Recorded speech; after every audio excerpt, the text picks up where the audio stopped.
غزہ کے رہنے والوں، گھبراؤ نہیں، ہم تمہارے ساتھ ہیں۔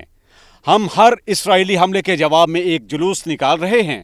ہم ہر امریکی مدد کے جواب میں ایک دعا مانگ رہے ہیں۔ غزہ کے مظلوم باشندوں، خاطر جمع رکھو ہماری دعائیں جو تمہارے حق میں ہیں، ہماری بد دعائیں جو اسرائیلی صہیونیوں کے خلاف ہیں۔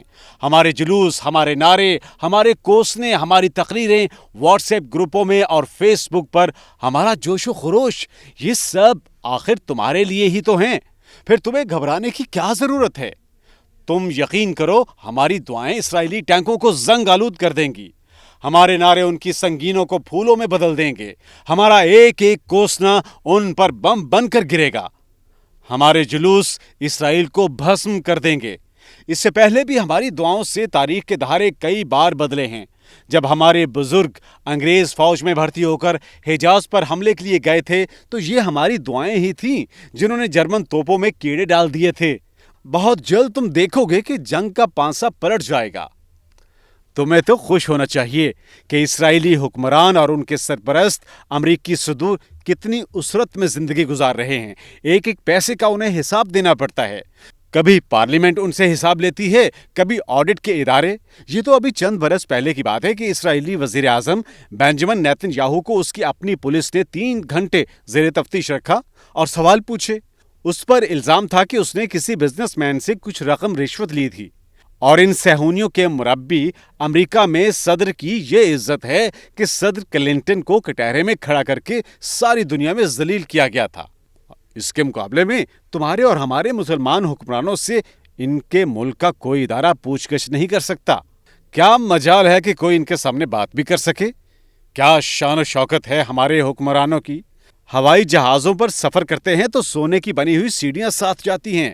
جکارتا سے بالی گئے تو صرف ان کا سامان منتقل کرنے کے لیے ہوائی جہازوں کو درجنوں پھیرے لگانا پڑے۔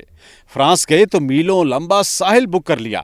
یہ تو فرانسیسی عوام تھے جن کے احتجاج سے یہ خصوصی بکنگ ختم کی گئی۔ کیا بات ہے بادشاہتوں کی! رباط سے لے کر دوحہ اور ابو ظہبی تک محلات قطار اندر قطار ہیں۔ کاریں تک سونے کی بنی ہوئی ہیں۔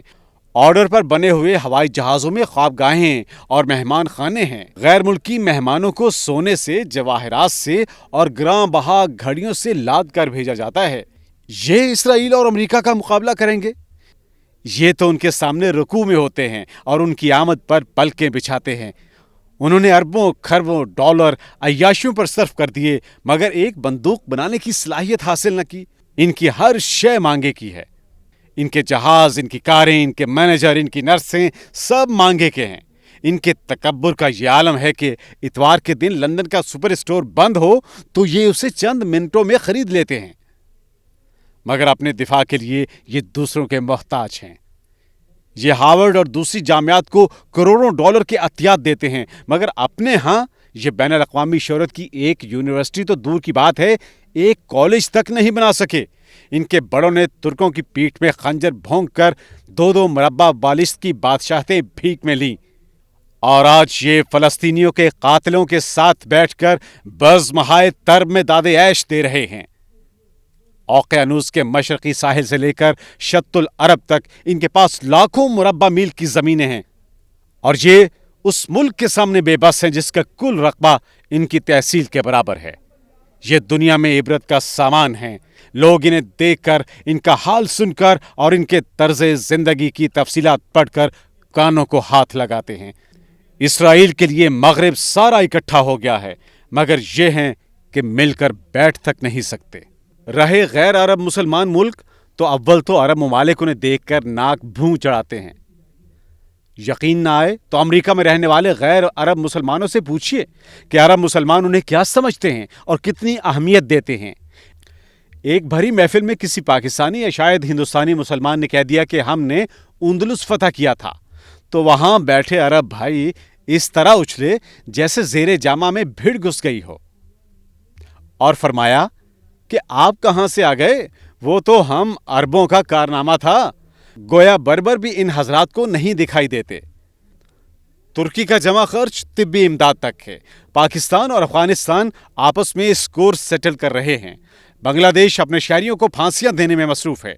رہے مشرق بعید کے مسلمان تو ابھی تک سب کو یاد ہے کہ مہاتیر نے اردوان اور عمران خان کے ساتھ مل کر لولی لنگڑی بحری آرگنائزیشن آف اسلامک کانفرنس یا کوآپریشن کی جگہ ایک فعال اور مؤثر تنظیم بنانے کا سوچا تھا، تو سروں سے لپٹے ہوئے رومال اور جسموں پر جھولتی ہوئی قبائیں بحیرہ قلزم کے مشرقی کنارے عالم اضطراب میں پھڑپھڑانے لگی تھیں، جیسے ذرا ہی دیر میں تار تار ہو جائیں گی۔ مہاتیر اردوان اور عمران کے ہاتھ ہی باندھ دیے گئے۔ کیا تیرا بخشی ہے کہ مسلمانوں کی کھڑپینچی جن چودھریوں کے کاندھوں پر آن بیٹھی ہے وہ غیر عرب مسلمانوں کو دوسرے درجے کا مسلمان گردانتے ہیں اور غیر عرب کفار کو اپنا حامی و سرپرست۔ غنی کاشمیری کا شعر پامال ہو چکا مگر سروں پر ہتھوڑے کی ضربیں لگا رہا ہے۔ کنان کے بوڑھے پیغمبر کی قسمت کہ نور اس کی آنکھوں کا ہے اور بینائی زلیخا کو بخش رہا ہے۔ افسوس افسوس۔ غزہ کے روتے بلکتے مظلوموں، تمہاری مدد کو کوئی نہیں آئے گا، کوئی نہ ڈالے گا کشکول چشم زر خواب، دراز دستے تمنا لپیٹ کر سو جاؤ۔ تمہاری حالت تو اندلس کے ان مسلمانوں سے بھی زیادہ قابل رحم ہے جنہیں ہسپانیہ کے نصرانیوں نے اپنے گھروں سے نکال دیا تھا۔ ان کے لیے کم از کم سمندر پار مراکش میں جائے پناہ تو تھی۔ آج تک شمالی مراکش کی دیواروں پر چھوڑے ہوئے گھروں کی چابیاں لٹک رہی ہیں، مگر تم کہاں جاؤ گے؟ تمہارے لیے تو کوئی ملک اپنے دروازے کھول رہا ہے نہ اپنے بازو وا کر رہا ہے۔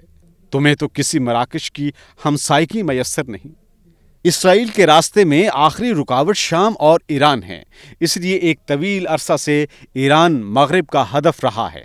اگر کوئی سمجھتا ہے کہ نشانہ صرف فلسطینی ہے اور اس کے بعد شام اور ایران تو وہ خوش فہمی کا شکار ہے۔ مارٹن نیمولر کا یہ شہرۂ آفاق قول اسے یاد رکھنا چاہیے۔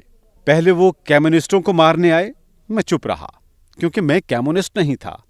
پھر وہ سوشلسٹوں کو مارنے آئے، میں چپ رہا کیونکہ میں سوشلسٹ نہیں تھا۔ پھر وہ ٹریڈ یونینسٹوں کو مارنے آئے، میں چپ رہا کیونکہ میں ٹریڈ یونینسٹ نہیں تھا۔ پھر وہ میرے لیے آ گئے، کوئی نہ بولا کیونکہ کوئی بچا ہی نہیں تھا۔